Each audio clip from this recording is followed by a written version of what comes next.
So, hello everyone. Good evening, good afternoon, good morning. जो भी जो टाइम पे देख रहा है अकॉर्डिंग टू दैट. तो बच्चों, this is your second lecture. पहले लेक्चर में आपको सब्जेक्ट्स मैंने बताए थे, कौन से सब्जेक्ट्स आप पढ़ने वाले हो, क्या पढ़ने वाले हो, all. So I told you I will teach you in next lecture. हम लोग अकाउंट्स से स्टार्ट करेंगे. तो we are starting with accounts 11 CBSE commerce account with AS tutorials. और बच्चों, सबसे इम्पॉर्टेंट क्या है, ये सब्जेक्ट बहुत ही प्रैक्टिकल सब्जेक्ट है और आप जितना इसको अंडरस्टैंड करके चलोगे उतना अच्छा होगा. ठीक है. अब बच्चों, अब अकाउंट्स क्या होता है, कैसे करने का सर, देखो it is similar to maths. But अगर जिसको डर है मैथ्स से कि मैथ्स बहुत हार्ड था तो ये भी बहुत हार्ड होगा, ऐसा कुछ भी नहीं है. It is very simple. क्यों सिंपल है? क्योंकि आप इसको बहुत ही डीप में स्टडी करने वाले हो, बहुत ही अच्छी तरीके से स्टडी करने वाले हो. और जिस तरीके से मैं आपको बोलूँगा उसी तरीके से अगर आप पढ़ोगे तो आपको कोई दिक्कत नहीं आएगा. That is my surety. I assure you कि आपको इसमें कभी भी कोई भी प्रॉब्लम नहीं आएगी. ठीक है बच्चों. तो आगे बढ़ते हैं.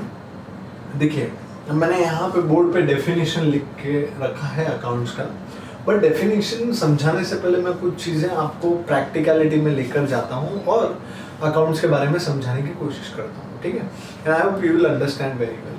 अब होता क्या है बच्चे लोग, पहले ज़माने में जब व्यापार होता था, बिजनेस होता था, और बेसिकली आप जब कॉमर्स ले रहे हो तो you have to totally think about business. Business के बारे में सोचना पड़ेगा आपको. तो जब आप बिजनेस के बारे में सोचते हो तो सबसे इम्पॉर्टेंट होता है हिसाब किताब बिजनेस का. हिसाब किताब का मतलब क्या है सर, कि जब भी आप बिजनेस कर रहे हो तो बिजनेस में सबसे इम्पोर्टेंट क्या होता है, आप क्यों बिजनेस कर रहे हो. कोई भी बिजनेस क्यों करता है सर? कोई भी बिजनेस करता है, आप बोलोगे प्रॉफिट कमाने के लिए. प्रॉफिट मतलब मुनाफा. हाँ? तो अगर प्रॉफिट होगा तो ही कोई बिजनेस करेगा. अगर प्रॉफिट नहीं होगा, मतलब फायदा नहीं होगा, तो कोई बिजनेस नहीं करेगा. सिंपल है ना. तो अगर प्रॉफिट चाहिए बिजनेस में तो आपको प्रॉफिट हो रहा है कि नहीं हो रहा है ये भी पता होना जरूरी है. अदरवाइज ऐसा भी होता है, लोग बिजनेस करते जाते उनको पता नहीं चलता कि फायदा हो रहा है कि नुकसान हो रहा है. बिजनेस कर रहे हैं और एक पॉइंट ऐसा आता है जहाँ पे उनको अपना बिजनेस बंद करना पड़ता है. क्यों बंद करना पड़ता है? बिकॉज उन्होंने बराबर से हिसाब किताब नहीं रखा कि उनको फायदा हो रहा है कि नुकसान हो रहा है. तो बेसिकली जब आप कोई भी चीज़, कोई भी बिजनेस का हिसाब किताब रखते हो तो हिसाब किताब रखना है तो उसको हम इंग्लिश में अकाउंटिंग बोलते हैं. सिंपल है. तो अकाउंटिंग आपको करनी है, अकाउंट्स आपको सीखना है, मतलब आपको अच्छी तरह से हिसाब किताब आना चाहिए. और पहले ज़माने में भी होता है, अभी भी होता है, बट थोड़ा अभी एडवांस हो गया है. पहले बहुत सारे एरर होते थे. और दूसरा, पहले वो लोग जो बुक अपन बोलते हैं अकाउंट्स जो करते थे उसको हम लोग बोलते थे बही खाता. पहले के लोग उसमें क्या बोलते थे? बही खाता बोलते थे. तो बही खाता का मतलब क्या होता है कि आप अकाउंट्स कर रहे हो और उसको हम लोग बही खाता बोलते थे. बुक में लिखते थे. कुछ भी कोई भी बेचता है तो आज की तारीख में भी आप देखते होंगे, किसी भी आप दुकान पे गए, आप कुछ खरीदे तो सामने वाला जब आप खरीदते हो, पैसा पे करते हो तो लिख लेता है बुक में. ठीक है. आप किसी भी मेडिकल पे जाइए, मेडिकल पे भी वो फटाक से तुरंत लिख लेता है. तो क्या कर रहे हैं वो लोग? लिख रहे हैं, रिकॉर्ड कर रहे हैं. कोई भी चीज़ हो रही है, हमारा बिजनेस हो रहा है तो उसको लिखना, उसको प्रॉपर तरीके से रिकॉर्ड करना. ठीक है. उसको समझना, दूसरे लोगों को समझाना. अगर पार्टनर में बिजनेस चल रहा है तो उनको समझाना. This is all basically accounts. ये अकाउंट्स है, हिसाब किताब रखना. अब ये हिसाब किताब कैसे रखेंगे? अब पहले के लोग अलग तरीके से रखते थे, अभी अलग तरीके से रखते. तो अभी हम लेटेस्ट तरीका सीखने वाले, मॉडर्न तरीका सीखने वाले. तो वो हिसाब किताब रखना कैसे है वो हम सीखने वाले बच्चों लोग. तो हिसाब किताब रखने के लिए पहले आपको बहुत सारे बेसिक्स, छोटे छोटे टर्म्स पता करने होंगे. वर्ड्स आपको आने चाहिए जो अकाउंट्स में यूज होते हैं, कमर्शियल लैंग्वेज में यूज होते हैं, वो सब आपको आने चाहिए. वो हम धीरे धीरे सीखेंगे. आज हम सिर्फ इसका डेफिनेशन पढ़ेंगे और डेफिनेशन का जो छोटा छोटा हिस्सा है तोड़ के हम धीरे धीरे पढ़ेंगे और धीरे धीरे हम आगे बढ़ेंगे. ठीक है बच्चों. सो व्हाट इज अकाउंटिंग? देखो, अकाउंटिंग का डेफिनेशन क्या है sir? It is a process of identifying. मतलब सबसे इंपॉर्टेंट क्या है सर? ये एक प्रोसेस है. अकाउंटिंग क्या है सर? प्रोसेस. प्रोसेस का मतलब क्या होता है सर? कोई भी प्रोसेस का मतलब होता है स्टेप बाय स्टेप। प्रोसेस जब बोलते हैं मतलब it is always step by step. तो सर क्या है, देखिए आज मेरा मकसद होगा कि आपको ये डेफिनेशन लर्न करवा दूंगा। अगर मैंने आपको ये डेफिनेशन लर्न करवा दिया तो आज का लेक्चर सक्सेसफुल होगा आपके लिए, मेरे लिए भी, और फिर हम धीरे धीरे आगे बढ़ेंगे, ठीक है। तो अकाउंटिंग मतलब सिंपल है सर, कोई भी चीज का हिसाब किताब रखना। और हिसाब किताब कैसे रखेंगे सर? लिखना पड़ेगा। कैसे लिखना पड़ेगा? सिस्टमैटिक तरीके से लिखना पड़ेगा, ताकि खुद को भी समझ में आ सके, दूसरों को भी समझ में आ सके, और प्रॉपर तरीके से लिखना, कोई मिस्टेक ना हो, इस तरीके से रिकॉर्ड करना, ठीक है। तो एक प्रोसेस है। कैसे process sir? Step by step है। डायरेक्टली कोई भी तरीके से आप लिख नहीं सकते, तो स्टेप बाय स्टेप जाना पड़ेगा। इसीलिए बोला गया है it is a process. But काय का प्रोसेस? आइडेंटिफाई। क्या आइडेंटिफाई करना है सर? कि क्या लिखना है और क्या नहीं लिखना है। बुक्स में जब आप हिसाब किताब रिकॉर्ड करोगे तो क्या लिखना है और क्या नहीं लिखना है, उसको आइडेंटिफाई करना। फिर मेजर करना है सर। मेजर करना है मतलब कितना वैल्यू लिखना है, उसको बोलते हैं मेजर करना। तो आप आइडेंटिफाई करोगे वेदर टू रिकॉर्ड और नॉट, मतलब कोई भी चीज है उसको लिखना है कि नहीं लिखना है, दैट इज आइडेंटिफाइंग। अगर लिखना है तो कितना लिखना है उसको बोलते हैं मेजर। वैल्यू क्या होगी, अमाउंट कितना होगा, और फिर उसको रिकॉर्ड करना है। मतलब क्या है sir? It is a process of identifying. Identify मतलब कोई भी ट्रांजैक्शन, यानी कोई भी जो चीज हुई है उसको लिखना है कि नहीं लिखना है, कितना लिखना है, फिर रिकॉर्ड करना है। रिकॉर्ड करना है, उसके बाद कम्युनिकेट करना है। मतलब it is a process of identifying, measuring. Identify करना है, लिखना है कि लिखना है, फिर कितना लिखना है, दैट इज मेजरिंग, फिर रिकॉर्ड करना है। रिकॉर्ड करने के बाद वो रिकॉर्ड क्यों किया गया है, क्यों लिखा गया है, ताकि आप कम्युनिकेट कर सको। कम्युनिकेट कर सको मतलब खुद को बता सको, दूसरों को बता सको, अगर आपको प्रॉफिट हुआ है तो, या कुछ भी कर सको। आपसे कोई पूछता है आपको कितना फायदा हुआ, घर में घर वाले पूछते हैं, तो आपको कम्युनिकेट करना पड़ेगा। पर वो कम्युनिकेट आप ओरल नहीं कर सकते, इतना हुआ, आपको लिख के दिखाना पड़ेगा। तो लिखा हुआ आप कम्युनिकेट करोगे। क्या कम्युनिकेट करोगे?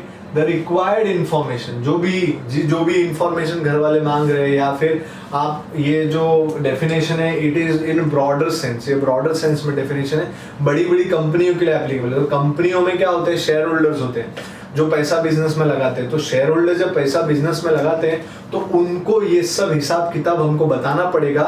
इसीलिए यहाँ पे बोला है communicating the required information relating to economic events. What is economic events? जब मैं बात करूंगा economic events की, economic events का मतलब जो बिजनेस में पैसे के लेन देन होते हैं उसको हम लोग बोलते हैं economic events. किधर के इकोनॉमिक इवेंट्स सर? ऑर्गेनाइजेशन के इकोनॉमिक इवेंट्स। किसको बताने हैं? Interested users of such information. Who is interested users? Share holders, जो बिजनेस में पैसा लगाते हैं उसको हम लोग बोलते हैं इंटरेस्टेड। उनको बोला सर शेयर होल्डर क्या होता है, ये सब हम बाद में बच्चे लोग पढ़ेंगे।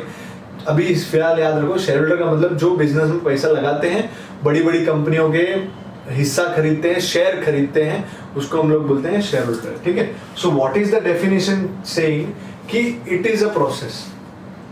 सर काय का प्रोसेस है? Sir it is a process of क्या? आइडेंटिफाइंग कि वो ट्रांजैक्शन जो हुआ है, जो भी हुआ है बिजनेस में लेन देन, वो आइडेंटिफाई करना कि वो लिखना है कि नहीं लिखना है। अब डिसाइड हो गया लिखना है, तो कितना लिखना है, दैट इज मेजरिंग, ठीक है। आइडेंटिफाई करना, फिर कितना लिखना है, दैट इज मेजरिंग। फिर मेजर हो गया, इतना लिखना है तो वैल्यू लिख देने का। अब इतना हो गया sir, it is a process. I hope ये लर्न हो गया आपको। It is a process of identifying, measuring, recording. It is a process of step by step, है ना, इसके लिए इसको प्रोसेस बोला गया है। So it is a process of identifying, measuring, recording and communicating. क्या कम्युनिकेट करना है? द रिक्वायर्ड इंफॉर्मेशन, जो उनको रिक्वायर्ड है, जिसको जो ओनर्स हैं उनको required information relating to economic events of the organisation to the interested users of such information. अब सबसे इंपॉर्टेंट क्या है सर? आप अकाउंटिंग करने वाले हो, हिसाब किताब करने वाले हो, तो आपको मुनीम बोला जाता था पहले, अब आपको अकाउंटेंट बोला जाएगा। तो आप अकाउंट सीख रहे हो तो आप ये सब हिसाब किताब रख रहे हो, तो ये क्यों रख रहे हो? ताकि आप किसको हिसाब किताब बता सको, जो उनके ओनर्स होते हैं। इंटरेस्टेड यूजर्स का मतलब ओनर्स होता है, ठीक है। इसको और डिटेल में हम बाद में पढ़ेंगे, क्योंकि इस डेफिनेशन को टुकड़े टुकड़े में बहुत डिवाइड करने वाला हूँ और आपको समझाने वाला हूँ कि आइडेंटिफाई क्या होता है, कैसे आइडेंटिफाई करने का, क्या करने का, मेजर कैसे करने का, how to measure the events, then record कैसे करना है। रिकॉर्डिंग पे पूरा आगे का बुक ही है, आपका पूरा बुक आपको बताएगा कि रिकॉर्डिंग कैसे करने का है। उसमें 2 मेथड होते हैं अलग अलग, सिंगल एंट्री, डबल एंट्री, वो सब हम बाद में करेंगे। अभी फिलहाल डेफिनेशन याद करना है, उतना याद देखना है अभी आपको, ठीक है। So it is the process of identifying, measuring, recording and communicating the required information related to economic events। किधर के economic events? Organization के economic event मतलब पैसे के लेन then, events of the organization, किधर, किसको, to the interested, who are the interested users, जो business में इंटरेस्ट रखते हैं। कौन इंटरेस्ट रखता है? सर ओनर इंटरेस्ट रखते हैं। तो interested users of such information, और भी इंटरेस्टेड यूजर्स होते हैं, जैसे गवर्नमेंट हो गया, ठीक है, ये ओनर हो गए, ठीक है, उसके बाद कस्टमर्स हो गए एंड ऑल, बहुत सारे इंटरेस्टेड यूजर्स होते हैं। हम उसको भी डीप में पढ़ेंगे, what is interested user. But what is the definition right now? It is a process of, बोलो फटाफट फटाफट, it is a process of identifying सबसे पहला, then measure it, then record it and communicating the required information related to economic events of the organization to the interested users of such information। So क्या है definition sir? It is a process of identifying। देखिए ये जब lecture खत्म होने के बाद आप बिना देखे definition लिखने चाहिए बच्चे लोग, तो मजा आएगा आपको।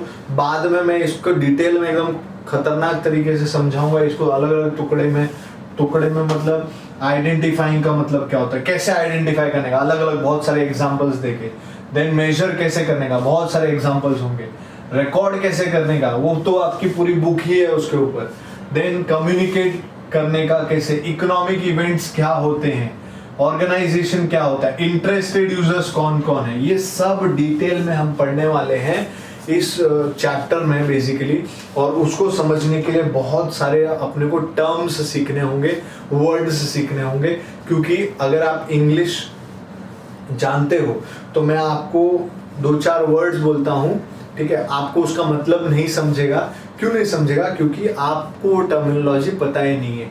जैसे एक वर्ड बोला मैंने, डेटर, एक क्रेडिटर, ठीक है, ट्रांजैक्शंस, ठीक है, क्रेडिट, ये सब, ये जो मैं बोल रहा हूँ ये सब इंग्लिश है, पर आपको समझ में नहीं आ रहा है। क्यों नहीं समझ में आ रहा है? क्योंकि ये कमर्शियल टर्म्स है, अकाउंट्स के टर्म्स है, और जब तक मैं आपको अच्छी तरह से समझाऊंगा नहीं तब तक आपको समझेगा नहीं। जैसे मैं आपको बता रहा हूँ, वर्ड्स लिख रहा हूँ मैं यहाँ पे, क्या होता है ये? सर डेटर, ये एक इंग्लिश वर्ड है डेटर। तो कोई बोलेगा सर इसको डेटर क्यों बोलते हैं? डेबिटर बोलो ना, it is debtor, pronounce is debtor. दूसरा क्रेडिटर, क्रेडिटर क्या होता है सर? नहीं मालूम। क्यों नहीं मालूम? क्योंकि ये इंग्लिश है, आप 10th तक इंग्लिश में पढ़े हो फिर भी नहीं मालूम। क्यों नहीं मालूम? क्योंकि ये टर्मिनोलॉजी है, अकाउंट्स पढ़ने के लिए ये आना चाहिए, और ये मैं आपको एक एक करके सिखाने वाला हूँ, ठीक है। थर्ड, फिर ट्रांजैक्शन, ट्रांजैक्शन क्या होता है, credit,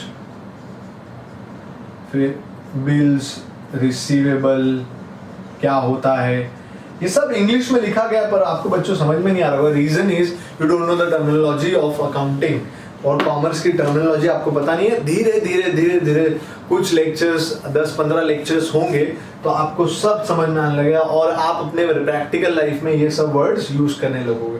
so don't worry about it. जैसा मैं आपको, जितना मैं करा रहा हूँ उतना आप अच्छी तरह से कीजिए, और आप उतना करेंगे तो बहुत आसानी से आपको समझ में आने लगेगा, ठीक है। तो we'll go again to the definition। बोलिए एक बार बोलते हैं हम लोग, sir it is a process of, बोलो, आइडेंटिफाइंग, सबसे पहले आइडेंटिफाई करने का, देन मेजर करने का, देन रिकॉर्ड करने का, and communicating the required information related to what? Related to what? Related to economic events. किधर के economic events सर? Organization के economic events किसको communicate करना है? To the interested users of such information. मतलब जो आपने record किया है उसके interested users कौन हैं?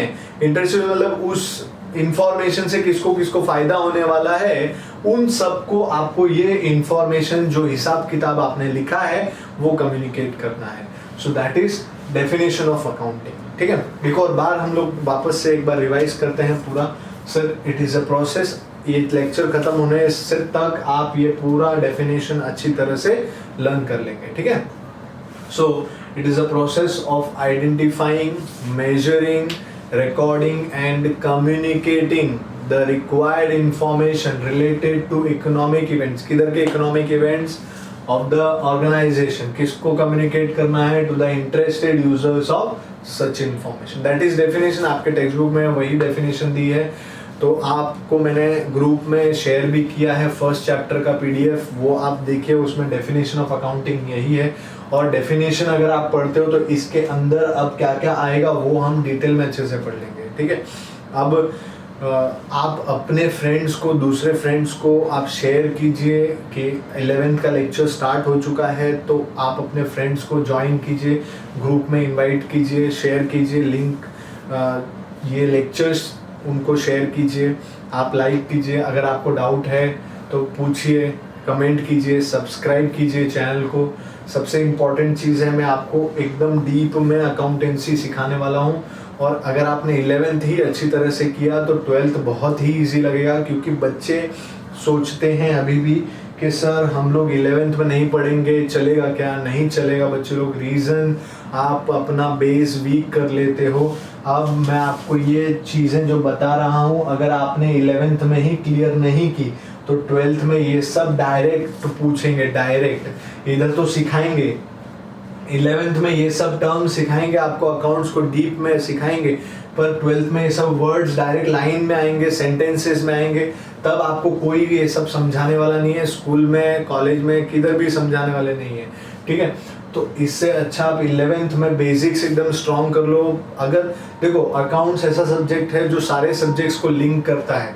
मतलब इसमें जो टर्म्स आप पढ़ोगे वो सारे टर्म्स बाकी के सब्जेक्ट्स में कहीं ना कहीं यूज होते ही हैं. इसीलिए इधर सीखना बहुत ज़रूरी है ताकि आपको बाकी सब्जेक्ट्स भी ईजी लगेंगे.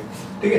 तो इधर आप ज़रा भी 11th को लाइटली मत लेना, मेरा कहना यही है. क्योंकि 11th अगर आप लाइटली लोगे तो 12th में आप स्कोर कैसे भी नहीं कर पाओगे. क्योंकि CBSE बोर्ड है. CBSE बोर्ड में कंसेप्चुअल क्लैरिटी बहुत ज़रूरी है. उसके बिना आप अच्छा स्कोर नहीं कर सकते. उसके बिना आप ऐसे छू भी नहीं सकते 12th को. आपको बहुत दिक्कत आएगी अगर आपने 11th में अच्छे से पढ़ाई नहीं की. और ये लॉकडाउन का टाइम है तो इस टाइम आप अच्छे से पढ़िए ना, कोई दिक्कत नहीं है इसमें. अगर आप अच्छे से करेंगे और डाउट्स पूछेंगे तो मैं आपको अच्छी तरह से चीज़ें समझाऊंगा. और डीप में जाने वाले हम लोग. देखो जितनी भी चीज़ें मैंने इस डेफिनेशन में बताई हैं, इसको पढ़ने के लिए हमको कम से कम 5 से 6 लेक्चर चाहिए. 6 लेक्चर में आपको एक एक चीज़ें मैं डिटेल में सिखाने वाला हूँ.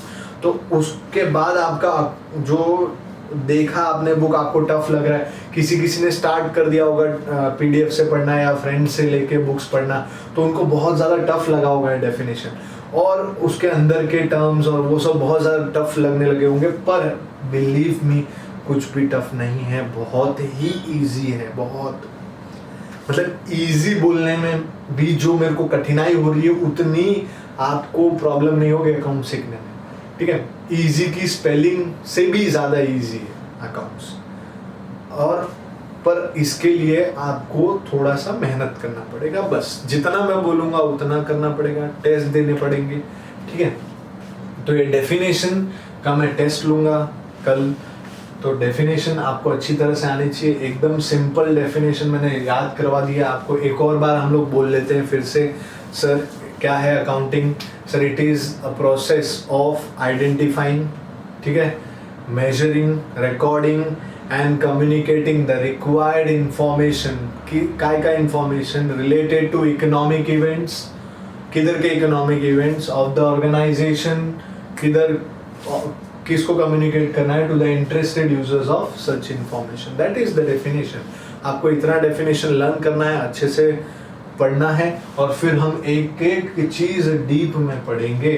पर एक ध्यान रखिए एक बात, अगर आपको समझ में आता है तो कमेंट कीजिए, नहीं समझ में आता है तो भी कमेंट कीजिए, क्योंकि आप अभी मेरे सामने हो नहीं। तो अगर आपको नहीं समझ में आया तो पूछिए, बिंदास मैसेज कीजिए, और ग्रुप बनाया है तो उसमें पूछिए, आप पर्सनली मैसेज कर सकते हैं, कॉल कर सकते हैं, पर आप अपना डाउट्स क्लियर कीजिए, क्योंकि डाउट्स अगर आपको रहेगा तो कोई मतलब नहीं।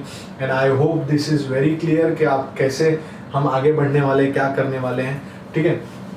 तो अभी मैंने कुछ चैप्टर वैप्टर स्टार्ट किया नहीं है, just I have given an introduction. तो अभी भी अपने जो नए दूसरे फ्रेंड्स हैं जो कॉमर्स लेने वाले हैं, तो उनको आप ज़रा कम्युनिकेट कीजिए, चलिए अकाउंट्स का लेक्चर स्टार्ट हो गया है, लेक्चर्स क्लासेस स्टार्ट हो गया है, तो ऐसे लॉकडाउन में थोड़ा थोड़ा पढ़ते रहेंगे तो आपको बहुत आसानी होगी, क्योंकि जुलाई के पहले कॉलेज स्टार्ट नहीं होगा, और तब तक अगर आप थोड़ा थोड़ा पढ़ते रहेंगे तो 20 to 30% पोर्शन कवर हो जाएगा। ऐसे अपने फ्रेंड्स को समझाइए, वीडियो शेयर कीजिए, ताकि आप वो ग्रुप में ज्वाइन करवाइए उनको, ताकि उनको बेनिफिट्स हो सके और अच्छे से पढ़ सकें, ठीक है बच्चों। और अगर आपको डाउट्स होता है तो please be frank to ask, because आपने अब कॉमर्स लिया है, तो कॉमर्स में अब कम्युनिकेशन आपका बहुत अच्छा होना चाहिए, कम्युनिकेशन बहुत स्ट्रांग होना चाहिए। अगर आपका कम्युनिकेशन स्ट्रांग नहीं है तो कॉमर्स लेने का मतलब नहीं है। कम्युनिकेशन का मतलब आप बिंदास मुझसे पूछिए अगर आपको कोई भी डाउट है तो, क्योंकि मैं यहाँ पे लेक्चर इसलिए दे रहा हूँ कि आपको समझे चीज़ें। और अगर आप नहीं डाउट पूछोगे, सिर्फ लेक्चर देखते रहोगे, कुछ भी डाउट आया और आप नहीं पूछ रहे, प्रैक्टिकल डाउट्स कुछ भी, anything comes in your mind related to study, बिंदास हमेशा पूछिए, क्योंकि मैं यहाँ पे आपके डाउट्स क्लियर करने के लिए ही हूँ। सो बेफिक्र, बेझिझक, आप बिना डरे, मैं कुछ नहीं करूँगा, वीडियो में से आके निकल के मारूंगा नहीं, टेंशन मत लेना, ठीक है। तो आप बिंदास पूछिए, उसमें कोई पूछने में कभी कोई कमी नहीं रखिए, क्योंकि अगर आपका जिसका क्वेश्चनिंग माइंड रहता है वही आगे बढ़ता है। क्वेश्चनिंग माइंड होना चाहिए आपका रिलेटेड टू स्टडी। जो भी मैंने पढ़ाया वो क्वेश्चन पूछो, क्वेश्चन कितना क्वेश्चन आ रहे सब पूछो, पर क्वेश्चन आपने माइंड में दबा दिए तो प्रॉब्लम हो जाएगी, ठीक है। तो फाइनली एक और बार रिवाइज करते हैं हम लोग, ये लास्ट बार डेफिनेशन रिवाइज करते हैं, फिर आप इसको लर्न कीजिए, बिना देखे एक बार लिख देना, कल मैं टेस्ट लेने वाला हूँ, ठीक है। और कल मैं गूगल मीट पे लेक्चर लूँगा जिसमें एक एक जन को डेफिनेशन बोलने के लिए बोलूँगा बिना देखे, ठीक है। तो इसीलिए अच्छे से लर्न करना। तो एक बार वापस बोलते हैं हम लोग, it is a process of identifying, measuring and recording and communicating the required information related to what economic events, किधर के economic events, organization के economic events, to the interested users of such information. I hope this definition is very clear, एकदम simple है, कोई दिक्कत नहीं है, ठीक है।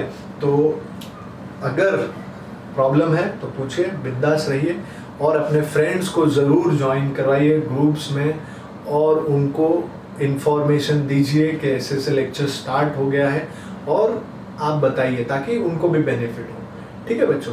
Thank you very much.